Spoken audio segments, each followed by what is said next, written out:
In other news, 5 bodies have been exhumed from 6 shallow graves at Kwa Binzaro village in the county of Kilifi, as homicide and forensic detectives sounded the alarm over the possibility of more bodies being buried in the vast forest.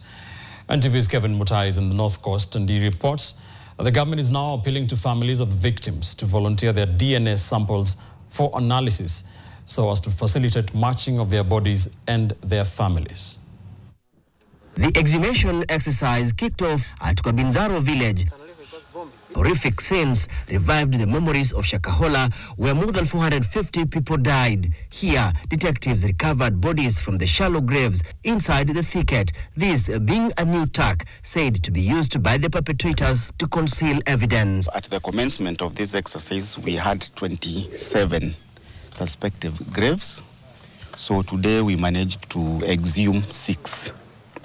Of the 6 graves, we found 5 bodies, and then also around that area, we found 10 different scattered body parts. This time, the bodies were a little bit hidden.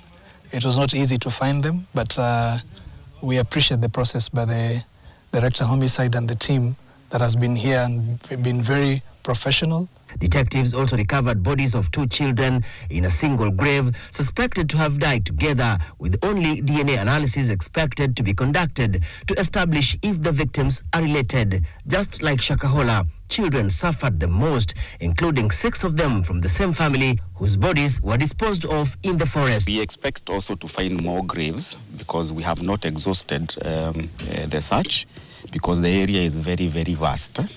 So we expect more bodies. Wananchi wenzangu hapa tumeongea na hawa kwamba watatusaidia wakati wanatembea kwa hii msitu. Wakipata pale wanasuspect kuna mili, tunaomba sana tusaidiane. In total, 27 graves had been documented by homicide and forensic experts after combing 3 homesteads in the forest.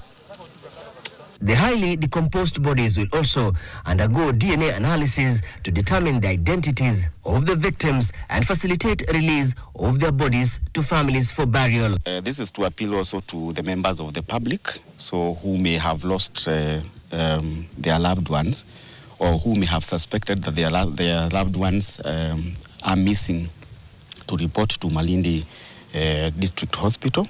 We have a Red Cross desk there for which their details will be taken, and also their DNA samples to be taken. Another 419 uncollected bodies, which were exhumed in Shakahola Forest in 2022, are still lying at Malindi Sub-County Morgue as the government prepares for a mass interment in Shakahola. Dozens of bodies remain buried in the thicket, the exhumation exercise seeking to unravel the number of victims who perished from the fasting cult at Kwa Binzaro.